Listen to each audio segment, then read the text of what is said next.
I'm Anna Rose, and I'm the Exhibitions and Programming Associate at the Wende. I'm delighted to welcome you to our sixth installment of Cold War Spaces. Today's topic is Picturing Space, East and West German Perspectives on the GDR, conversation with Annette Vowinckel and Segal. Annette is a historian specializing in modern media and visual culture, and she's currently the research fellow and the head of the Department of Contemporary History of Media and Information Society at the Center for Contemporary History in Potsdam. Today's talk will be a conversation with Annette and the Wende's curator and director of programming, Segal. And we've all been working together on our upcoming exhibition, See Thy Neighbor, starring photographers Thomas Hopker and Harold Schmidt in GDR. So I'm very much looking forward to the conversation. After about a 30-minute talk, we'll open it up to questions from viewers, so please get your questions ready to type in the Q&A box during that time. And I'd also like to thank Susan Horwitz and Rick Feldman for generously supporting our discussion series at the Wende and our virtual programs. Yus, I'll hand it off to you. Okay, and Rose, thank you very much and welcome everyone.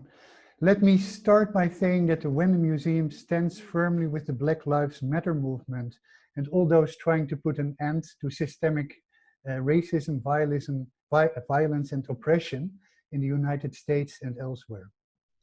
Today we will speak about the perspectives of East and West German photographers depicting and interpreting East German culture and society.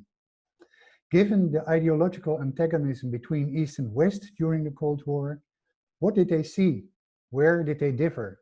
What did they have in common? And how were they connected? Annette, welcome to Cold War Spaces. I'm excited to explore these questions today with you. And let me start with a more general question. Historians and art historians have always stressed the wide gap between modern art in the West, or free or autonomous art as it was called, on the one hand, and then socialist realist art or politically engaged art or even propaganda art in the communist countries. Does this distinction make any sense in photography? And if so, what does it mean? Well, that's a very good question. I think, first of all, I should maybe mention that I think that the difference between the East and the West were a bit less severe than many other people would think. You know that, Yus. We've been discussing this question a lot. But when it comes to socialist realism in photography, it's a very tricky question, because on the one hand, you clearly have elements of socialist realism in photography as well. And I will soon show you an example maybe of what this could mean in when it comes to particular photography. But on the other hand, photography is a realistic medium anyway. As long as we take it as a given that unless a photo is manipulated, it basically shows what is there and what we all see. So it was the advantage for photographers was always that whenever they were criticized for not meeting the requirements of socialist realism, they could still say what we do is we show reality. Yeah, so the realism part was clear, but how did the socialist part of socialist realism work here?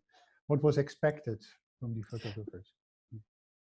Well, I guess what was expected was that photographers show a good world, an optimistic world, a world that could be maybe still even improved by socialist measures and politics. But they were surely not supposed to show poor people, old people, people who were not well taken care of, ruins, buildings that were in bad shape, playgrounds that were not being taken care of. But so a very selective view of reality, so to speak. Yeah, but if they did so, they could still say, well, all we did was take out our camera and show what is there. So it was kind of, of course, they would not, could not do that for too long stretch of time, but in particular cases, they just could get out safely. Yeah, so it almost sounds like a redefinition of socialist realism. The realism is there and they show the reality of socialism in practice, so to speak. instead of what might, for instance, in painting or the fine arts was expected from artists to lead the way to this utopian vision of socialist reality. Right. Oh, go ahead. Well, I prepared some pictures that I would like to share with you, and that there is one among them that actually might demonstrate this pretty well. So shall I maybe show this picture, or shall we wait? Yeah, perfect. No, that's fine. Go ahead. Okay, let me see if I get this done here. Is that all right? Can you see the picture now? This is fine. Yeah, this looks good. Okay, I apologize for the watermark that that's kind of disturbing in the middle, but this comes from when you download it from the Federal Archive. I think this is a good example for how socialist realism actually does work in photography. This photo was taken by a Zentralbild photographer, and Zentralbild was the state-run photo agency, the official photo agency of the GDR. So what they did was basically spread the photographs that would support socialism in socialist aesthetics, socialist ideology, and so forth. And you see here in the middle, the second from the right is a professor of art who discusses a socialist mural in preparation for the the May 1st celebrations. The picture is very optimistic. The professor is hinting upwards. The march is, I mean, they're all cheerful people. So I would say this would work in a painting, but it also works in photography. But as I already mentioned, there were always ways for oppositional photographers to get out of this kind of this program and do other stuff as well. Right, so we will be talking a little bit about countercultural photography a bit later. We will also be talking about a kind of comparison between West German photographers who were stationed or in the GDR or visited East Germany to work there, and East German ones. Generally speaking, is there a clear, definable difference between West German photographers and East German photographers in the way they depict the GDR? Well, I would actually argue that that the differences between East German photographers of some sort and West German photographers were larger than the difference between East and West in general. Let me take Schmidt and Höpker as an example, the ones that we chose for the exhibit that was actually to be opened in the museum. Both of them worked in the GDR for the West German Stern magazine, the leading illustrated magazine in the Federal Republic. And it was possible for them to work in the East after the so-called Ostpolitik, the Social Democrats actually opening towards the Eastern Bloc and establishing diplomatic relations with the GDR. So that made it possible for them. Just to get a sense, early 1970s? Early 1970s. Yeah, Höpker was the first photographer to actually move to East Berlin, at least partly, in 1975. That was maybe a year or two after the opening. Höpker was very critical of the GDR. He stated in various interviews that actually he could not stand life in East Germany. He found it all gray, boring, uncreative. He felt observed all the time. He just didn't like it. And of course, his pictures mirror this very critical view on East German society. And by the way, he not only felt observed, I think he was actually observed, right? Absolutely, yes, yeah. For sure. Yeah, actually, both Höpker and Schmidt allowed me to read their Stasi files in the archive, so I know exactly what we're talking about here. Fantastic. But maybe to give you an example here. Oh no, sorry, that is not Schmidt and Höpker. This is one of the pictures, the famous pictures that Thomas Höpker took in East Berlin. And I would say he's kind of mocking the East German society and government, because these men look kind of ridiculous, overly tense, humorless. Then there's this gesture like stay away. The car looks a bit like a toy car, and all these things. I would say this is a very critical picture. Well, I can see some parallels with current day America, by the way. That's another discussion, right. probably. Yeah. Okay. Yeah. Yeah, but when Höpker left, his successor was Harald Schmidt, and Schmidt actually loved living in East Germany. He was a very good networker. He made friends very, very, very fast. He kind of played games with the Stasi. He knew that it was being observed and followed, but he would just stop his car and wait for them to pass by and make fun of those who tried to control him. And his pictures are a lot more positive. If you look, this is still Höpker, showing a building in ruins and the flag, this kind of nationalism symbolized by the East German flag.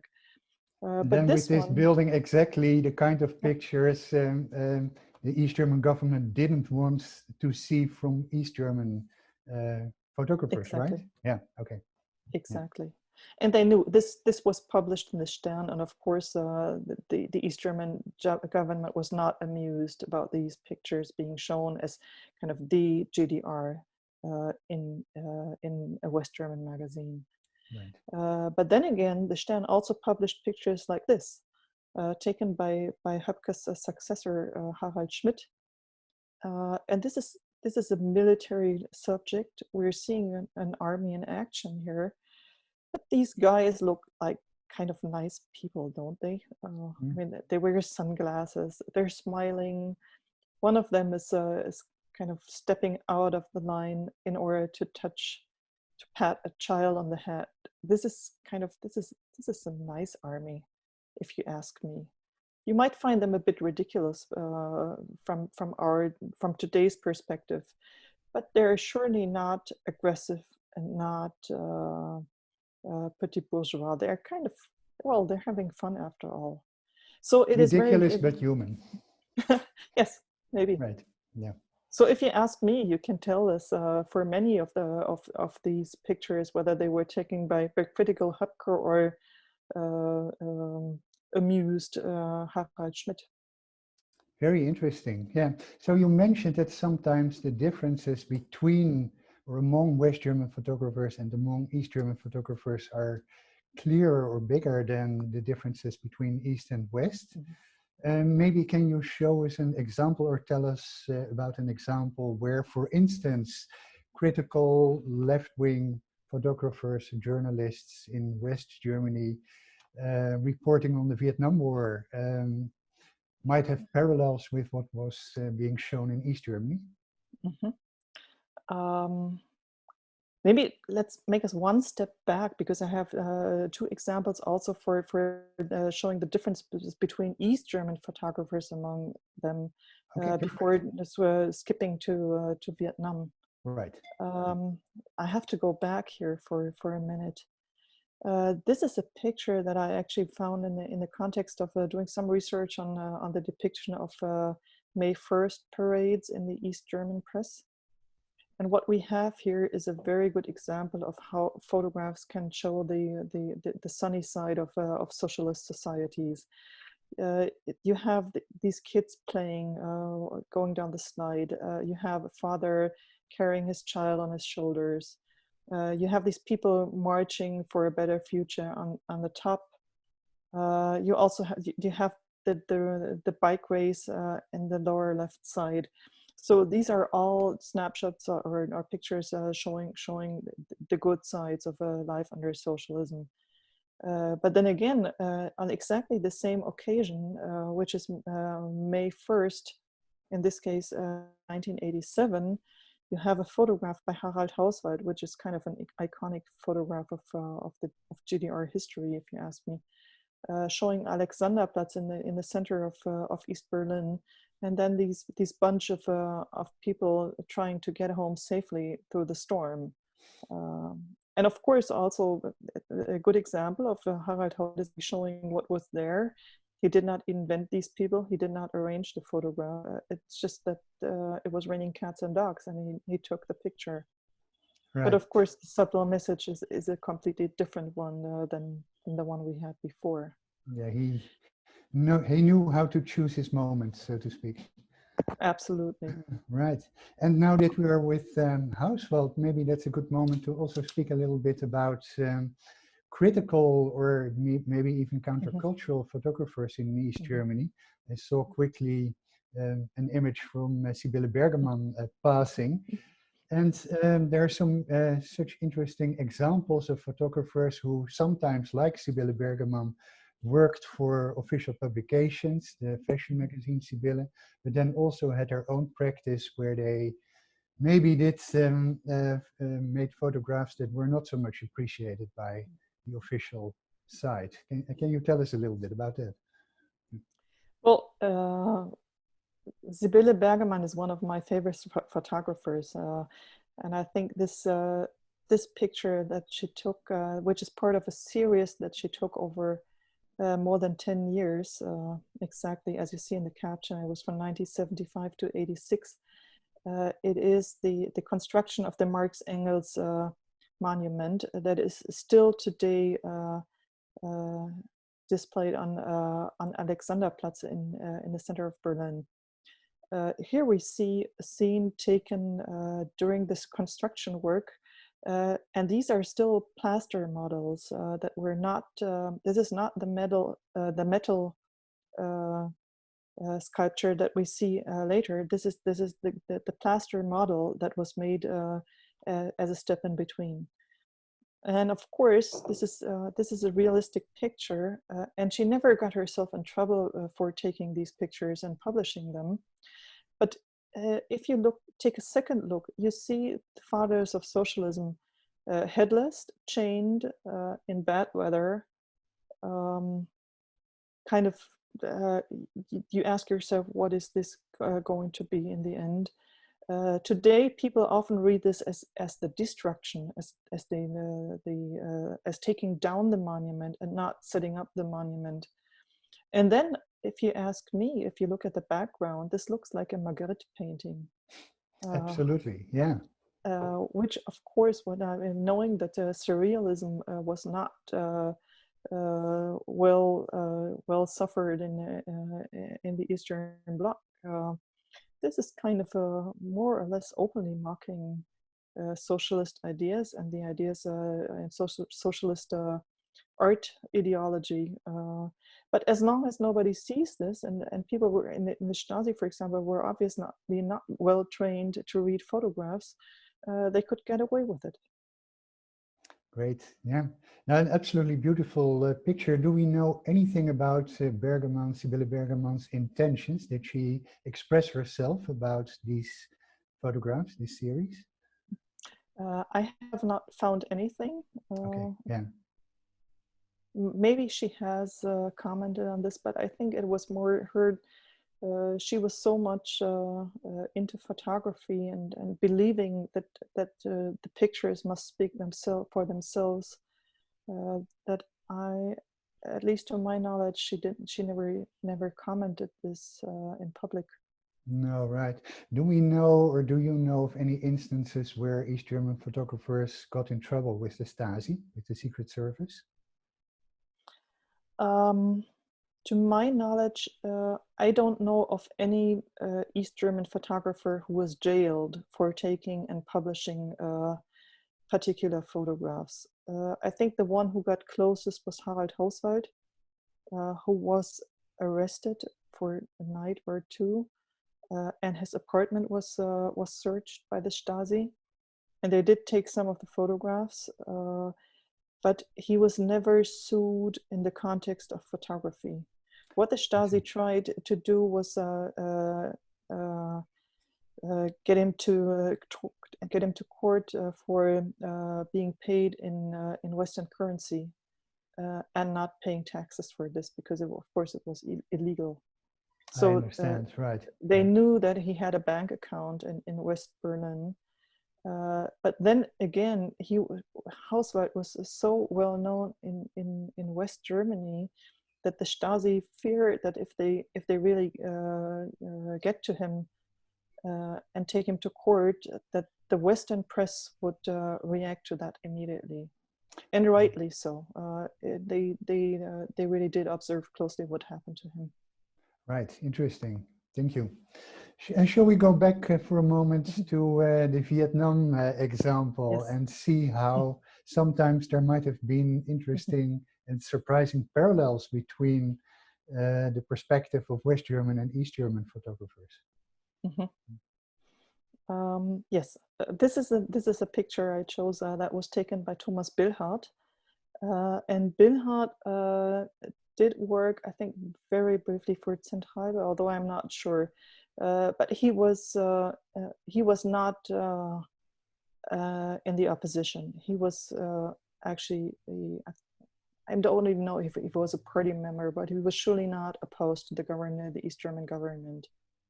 Meaning for him that he had almost complete freedom to travel wherever he wanted to go, including Western countries like Italy, France, whatever. Mm-hmm. And when he, during the Vietnam War, he worked in North Vietnam, where he took this picture of an American pilot being captured by a woman from the Viet Cong. This picture, I would say, this really is very similar to what both North American and Western European photographers did in South Vietnam, namely supporting actually the Vietnamese side and opposing the Western, all the Western states that went to war in Vietnam. Right. So there are very close parallels between East German and Western photographers in this case. Interestingly, Billhardt complained repeatedly that he would have liked to take more pictures like those of, like, for example, Eddie Adams or Nick Wood, who took these very famous anti-Vietnam War pictures of the napalm, so-called napalm girl, and the execution. But the North Vietnamese authorities never let him get close to the war sites, which annoyed him a lot. And this, I think, actually, Billhardt himself told the story of how he arranged this photograph to be taken. This is not a snapshot. This was arranged and taken over and over again. Right, right, right. Then I know you have another quite intriguing comparison between two photographs of the same event.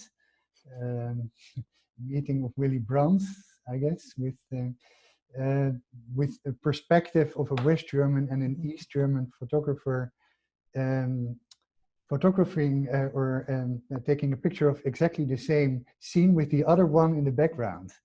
And we have a look there. Yeah. Yes, here we go. This was actually a piece of detective work that I did for in a different context once. I was looking for events that were documented both by Eastern and West German photographers at the same time. And I chanced upon this event showing Willy Brandt at his first official visit to the GDR, and meeting his East German colleague. Frankly, I think this is Willy Stoff. I'm not absolutely sure. I should have taken this down. And what you see in the background is, well, the left picture was taken by East German photographer Horst Sturm, and the right picture was taken by West German photographer Max Scheler. And what you see in where I put these red square marks is the respective other photographer in the background. So I looked up their portraits in order to find out what they looked like, and they both captured each other in exactly the same moment. So this is kind of a nice piece. It's hard to say whether this means anything, but it was kind of fun figuring that you have they really mirrored each other here in this situation. Yeah, it's a very nice symmetry indeed. Yeah, maybe because we are already approaching the half-hour mark, can you tell us a little bit about what happened with East German and West German photography after the fall of the Berlin Wall? Was there a continuation of specific East German photography? Didn't that have any meaning anymore all of a sudden? What is your take on that?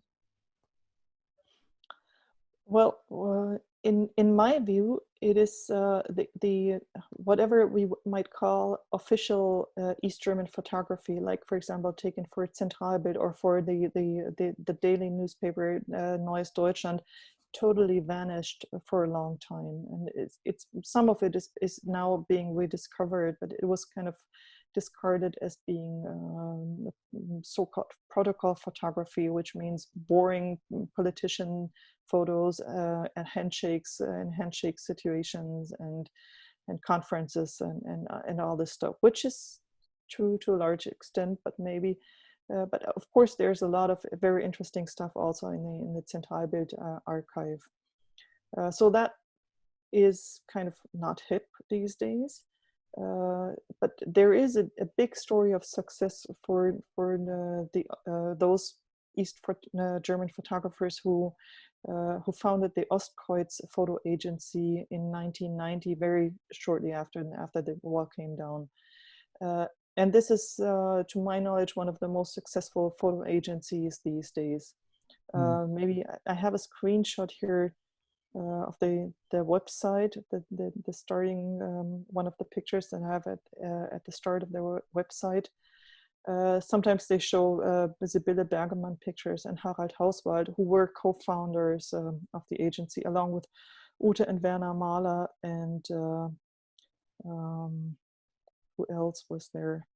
Hauswald, yeah, I can't recall right now who they were, but they kind of took their GDR experience. They very successfully started marketing whatever pictures they took during before the end of the GDR. And I think that these days they really dominate the visual memory of East Germany, which is in some ways very nice, because they were all brilliant photographers. But what I find strange sometimes is that that we get the impression that the entire GDR was kind of an Ostkreuz summer camp. And that everybody who took photographs in the GDR was a kind of in the opposition per se. And this is right. This is kind of I love the stuff. It's great that they're successful, but we might have to rethink what the visual memory of the GDR is in total, and not just what we're being confronted with in the Ostkreuz agency. Right. Great, yeah. So before we take it to the Q&A, one final, maybe more philosophical question. You are a West German historian working in a research institute in Potsdam, former East Germany. Do you think that in any way impacts your view on the history of photography in the GDR? Or what is your take on that? It surely does. Yeah. It surely does, absolutely. Well, for one thing, it is that I have a lot of, maybe not really many would be exaggerated, but I have a whole bunch of colleagues in the Potsdam Institute who were born and raised in the GDR and who still remember what it was like. And some of them even took pictures themselves or show up in pictures. Like, for example, my colleague Annette Schumann you can see her on one of the Bergemann pictures if you look closely. You have to know it because you see her running across the Lust, one of the parks in the city center, and if you don't know it, it's hard to figure. But she's really in there. And these colleagues taught me a lot about, first of all, GDR history, not only in photography, but also in photography.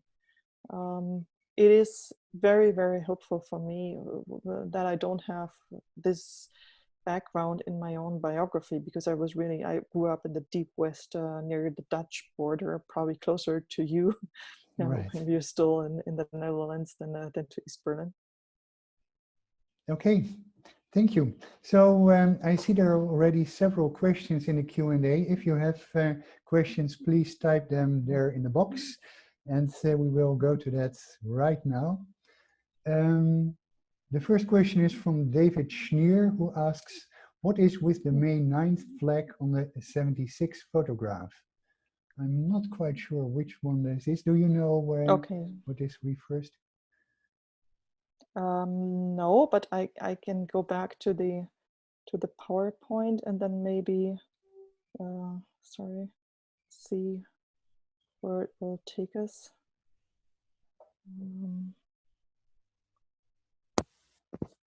Was it about, sorry, it was about May 1st? May 9th, it says, but May maybe 9th. the idea is May 1st, I guess, yeah.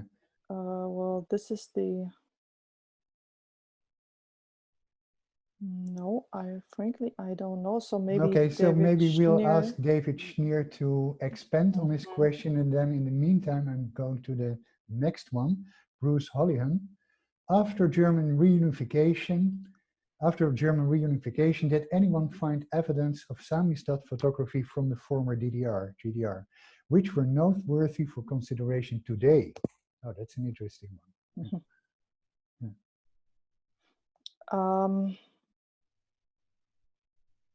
No, well, not that I know of. Frankly, I have not come across any Samistat photography so far, but this does not mean at all that it didn't exist and that it's not worth considering today. Well, I would actually also in this case I would ask back, what exactly do you mean with the Samistat photography?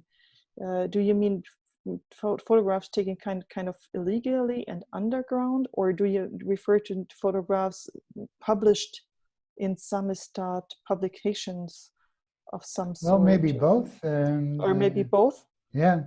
So if you could comment on both. Yeah. No, not to my knowledge, but okay. I must also say that this is not, that I have always focused more on public photography, on what was actually published and what appeared in public than on private or covered photography. So I'm maybe not really the right person to ask here. Okay, thank you. The next point is by John Gary. To me, it's a bit cryptic, but maybe you understand. The film of this scene is included in a multi-part GDR film, Pilots in Pyjamas. Do you recognize what this is about? Yes, this refers to the Vietnam War picture. Right. And thanks for the hint. I have heard about this film. And I think I saw parts of it, but I never saw the entire film, so I have to go and check it up. There's also a book length publication on, I think that has this picture, maybe not on the cover, but a GDR publication, a book length publication on the Vietnam War that also includes these photographs taken by Bill Hout. Okay, right. Thanks for sharing. Okay, I have here a question by Juliane Fürst. Why do you consider the picture from Vietnam to be anti-American? It seems to me quite ambiguous. So what is your take on that photograph? Sorry, going back to the photograph. No, I lost it. Yeah, here it is. Right. It was used as kind of anti-American propaganda because it shows the weakness of the U.S. Army. I think the message that people saw in this picture is, here we have this tiny little Vietnamese woman and this strong, powerful American war pilot, and she's taking control over him. So they have defeated the American army. I think that was the official message of these pictures, and that was exactly the context in which it was used. By the way, not only in East Germany, but also by West German leftists who launched an exhibit in the Neue Gesellschaft für Bildende Kunst in West Berlin, in Kreuzberg, and displayed, among others, this picture taken by Billhard. And in that case, it was also clearly a kind of an anti-American position that they wanted to communicate. Thank you. The next question is from Michael Esser. Are there examples of how East German photographers have documented the building of the Berlin Wall? That's an interesting question, because we know, of course, of many Western photographs of this process. Are there East German counterexamples? There are some, although I can't recall the names of photographers right now. There were, of course, East German photographers who documented the construction works, but their work was of course not published, because it was very soon forbidden to take pictures of the wall, not only of the construction but also of the existing wall. And of course, the Stasi was in many places, but they could not be in all places at the same time. So, of course, people took pictures from their apartments in hiding, or even on the streets, sometimes covering their cameras. But this work could not be published in the East. And of course, it was kind of risky to smuggle it out and have it published in the West. So this is still a kind of a research project for the future to really go into it. There is some work on this by my colleague Elena Demke. She wrote and she published an article on pictures of the wall. Okay, thank you. The next question is by David Eric. How difficult was it to become a photographer in the GDR to gain access to photographic supplies and a lab? That's an interesting one. To make it short, it was not difficult at all. Taking pictures was very, very common in the GDR.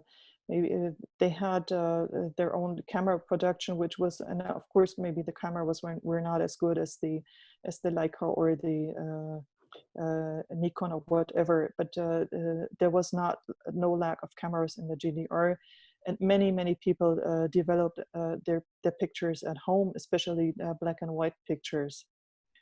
You could always discuss the quality, and professional photographers, if they had contacts in West Germany, would take especially color photographs to have them developed and enlarged in the West. But it was not, in general, was not difficult. For one particular reason is that actually the taking pictures was the GDR government actually supported amateur photographers as well as professionals, because they saw this as some sort of creative work that anybody could do. And they also supported the so-called Betriebsfotogruppen, so groups of photographers in plants and factories, kind of to support that they would engage in creative activities. So this was very easy. Right. Okay. And that's also, I guess, answers another question by Rachel Warnock. Are published photos our main source of photography from the GDR? Was home or personal photography popular? And actually, you just talked about that. So thank you. The next question is by Juliane Mamou. Is there research on photography of East German life during the Wende and the post-Wende, the 1990s, taken by East Germans versus West Germans? And if so, are there any differences in their perspectives? Well, my colleague Annette Schumann is doing research on how actually the Wende changed the life and the practice of East German photographers. She's done a lot of interviews with East German photographers and asked them how actually their life and work changed after the wall came down. I do not know about research on West German photographers, which is probably also less interesting. What we can say for sure is that that there were existing networks already before the wall came down. West German photographers working in the East German photographers, some of them got permission to travel to West Germany, for example, to receive photo awards, or visit families, or launch open exhibits or so. So it was not that they had totally separated worlds. They were, actually many of them were good networkers across the border. Okay, thank you.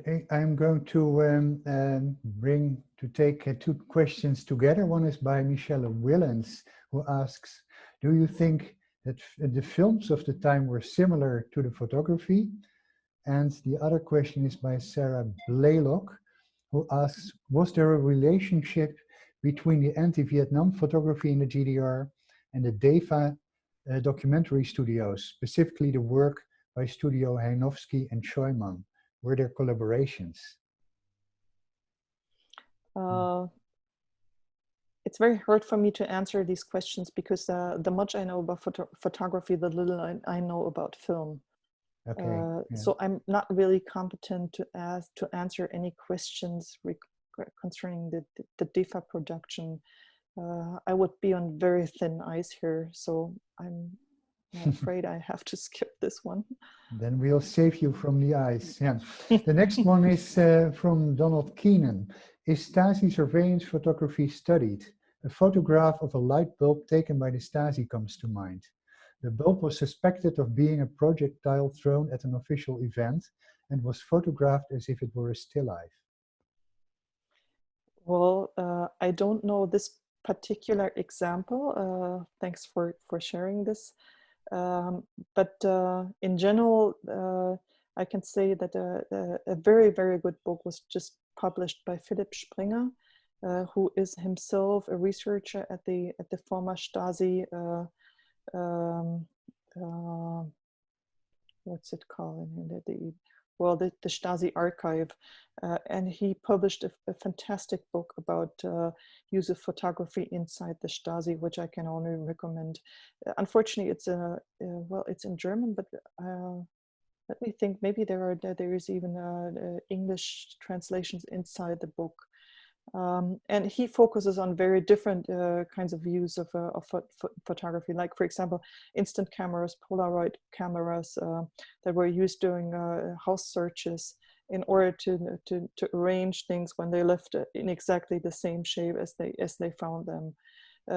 Observation photos, photos that they took from people at home, or photo albums that were confiscated and ended up in the Stasi files.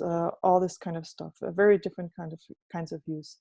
And also my colleague Sandra Starke at the ZZF, she's working on private photography, and she's also writing a chapter on the use of private photography inside the Stasi. So fortunately, we do have some books already and some more research going on. Okay, great. Annette, are you familiar with Tina Bara's boredom photography and video? Because we have a question here from John Gary, who asks you to comment on that, if you know these works. Well, I know some of Tina Bara's work, but the boredom photography and video in particular, I don't know. So I have to pass on this one as right. well. Can you say something about Tina Bara, who is also a very interesting photographer, who I think worked in Prenzlauer Berg, the artist quarter in East Berlin, and could also maybe be conceived as a countercultural photographer, is that right? Yes, I think so. What I learned recently about her is that she studied history before becoming a photographer, which I found very interesting. She studied history at Humboldt University, which is exactly where I teach these days. Funny coincidence. Well, she's, if you ask me, all these East Berlin photographers were incredibly good observers. They just watched what was going around them very, very closely. and they were very much interested in seeing people. Well, it's kind of kind of a human interest that they show that is really impressive. Taking pictures of ordinary people, ordinary situations. It's very hard. I don't have an example here in my slideshow. Else I would show you some of these, but maybe you can, whoever is interested should just maybe Google her and try to see some examples. That's always a good idea. And Yeah. we have time for one final question, which is by Michael Esser. Are there good examples of East German photographers documenting life in the West? I know of a number of TV series that were in part about life in the West, but haven't ever seen photos. Very good question. What comes to my mind immediately is the pictures that Sibylle Bergemann took when she was allowed to travel to Paris for the first time. And it was for her a very disappointing experience, because she said, when I go to Paris, what I show in Paris, what I see in Paris is what everybody sees in Paris. It doesn't make sense for me to work there. I'm a tourist, I'm a visitor. What I can do really well is show life in East Germany. So this was kind of, well, of course she took fantastic pictures and in Paris, nothing else to be expected. But she herself was kind of disappointed, because she was not like a fish in water as she was at home. So it was, yeah, and it's, and I must confirm that it's probably hard to distinguish her pictures taken in Paris from those of any other good photographer working in Paris. Unlike her pictures she took in East Germany, they're absolutely fantastic. I see. Annette Vowinckel, thank you so much for your wonderfully insightful comments on photography in East Germany. It was a pleasure, a great pleasure to have you. And for the participants, for the viewers, the next interview will move us to outer space. My guest will be Asif Siddiqui, Professor of History and Director of the O'Connell Initiative of the Global History of Capitalism at Fordham University, under the title From Russia with Space, Cold War Cosmic Imagination. I hope to see you next week. Thank you very much for watching. Bye-bye.